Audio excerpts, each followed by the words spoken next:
Welcome back. So students, today we are going to start part 3 chapter number 4 measurement of national income और आज हम लोग पढ़ेंगे इस पार्ट में value added method for measuring national income. Right, so let's begin with me. तो चलिए शुरू करते हैं value added method.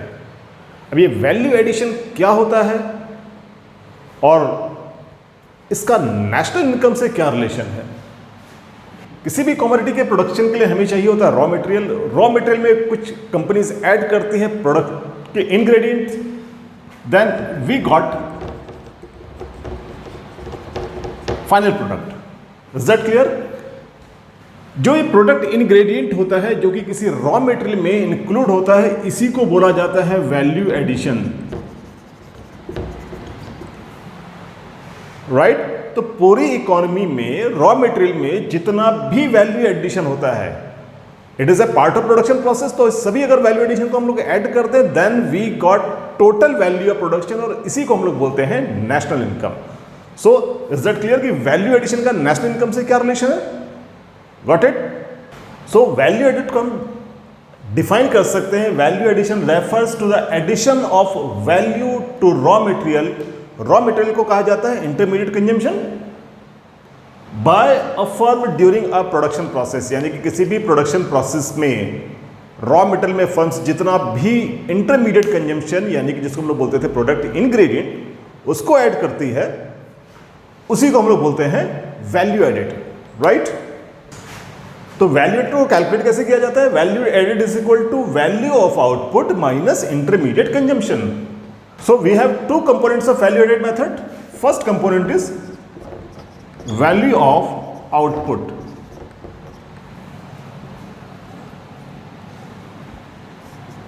Right? And second component है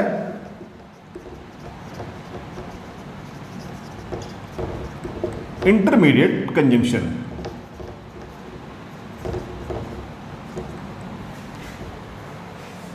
Got it? First component is value of output. It refers to the value of all final goods and services produced during a year in an economy. जितने भी goods का production होता है उसी की monetary value को हम लोग बोलते हैं value of output. Is that value of output? Value output होता है sales plus change in stock, और चेंज इन स्टॉक को हम लोग बोलते हैं closing stock minus opening stock of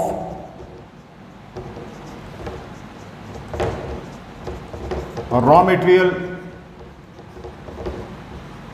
finished goods and semi finished goods. तो इस चेंज इन स्टॉक को बोला जाता है closing stock minus opening stock, जिसमें होता है stock of raw material, finished goods, semi finished goods, जितने भी तरह के गुड्स इकोनॉमी में है. Is that clear? तो इसमें टर्म है प्रोडक्शन फॉर सेल्फ कंजम्पशन. ये प्रोडक्शन फॉर सेल्फ कंजम्पशन क्या होता है? कई बार किसी प्रोडक्शन प्रोसेस में हमें एक टेम्परेरी स्ट्रक्चर की जरूरत पड़ती है. राइट, वो टेम्परेरी स्ट्रक्चर किसी मशीन की टर्म में भी हो सकता है या किसी कंस्ट्रक्शन की टर्म में भी हो सकता है. तो ऐसा कोई भी प्रोडक्शन जो कि उसी प्रोडक्शन प्रोसेस में यूज हो रहा है उसको हम बोलते हैं सेल्फ कंजम्पशन. राइट, सो इसमें सेल्फ कंजम्पशन की वैल्यू भी इंक्लूड होगी. Is that clear? And we have second component intermediate consumption. तो इंटरमीडिएट कंजम्पशन बोला जाता है value of all inputs like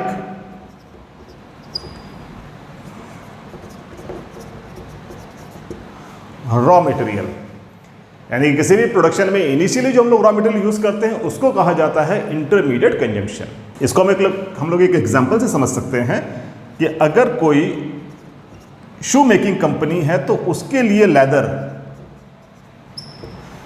that is intermediate consumption. Got it? इसी तरह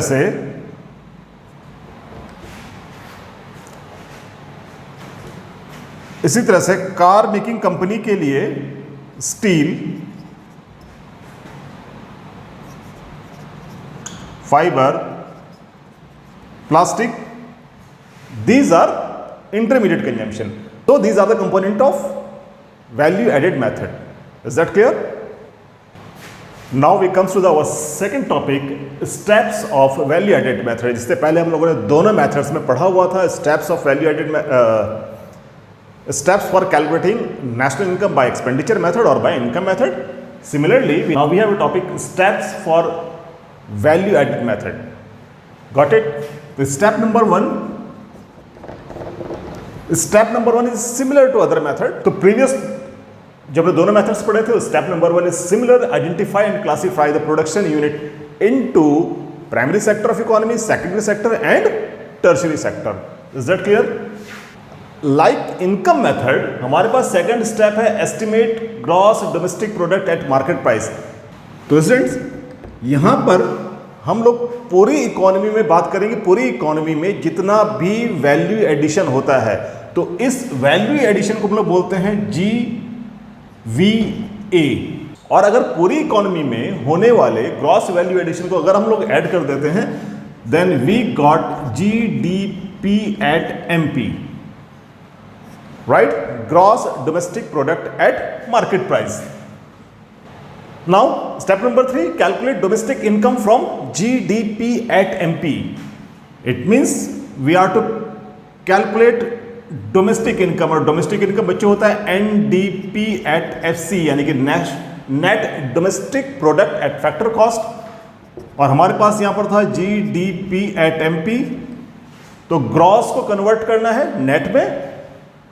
we know it very well कि डेप्रिसिएशन को क्या करेंगे, माइनस करेंगे। डोमेस्टिक कॉमन है, that is market price and factor cost. और मार्केट प्राइस और फैक्टर कॉस्ट में क्या डिफरेंस होता है, that is the difference of indirect tax, यानी कि net indirect tax minus NIT।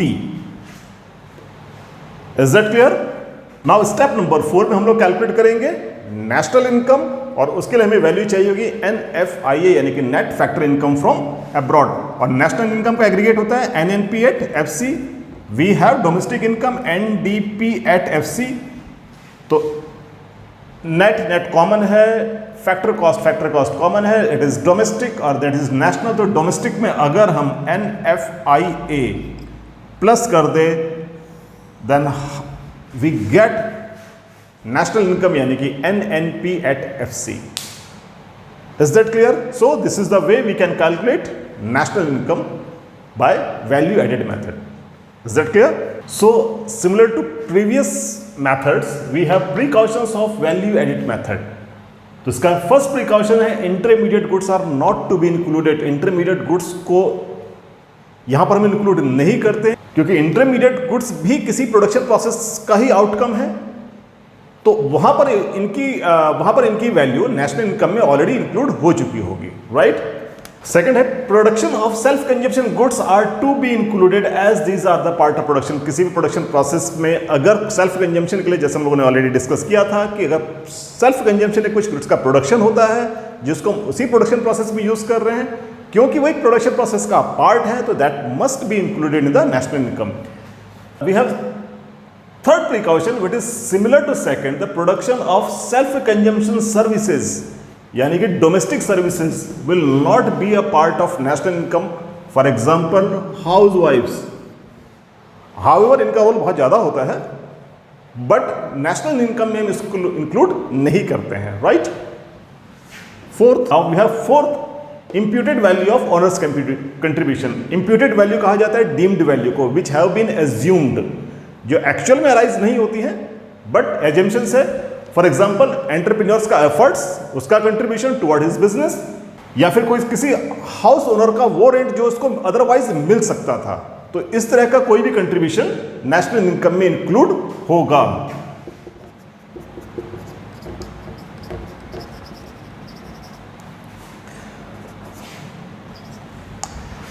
सो बच्चों, इसके अलावा दो प्रिकॉशंस और हैं। Sale of second hand goods, इसको ऑलरेडी हम लोग दो मेथड्स में पढ़ चुके हैं। So these are similar to those. And next है sale of share and debentures, इसको भी हम ऑलरेडी पढ़ चुके हैं, तो ये भी सिमिलर है उन्हीं दोनों मेथड्स की तरह। So these are the precautions and it is all about value added method to measure national income. Is that clear? So students, if you have learn something from this video, then share, like and subscribe the channel. See you in next video. Stay tuned.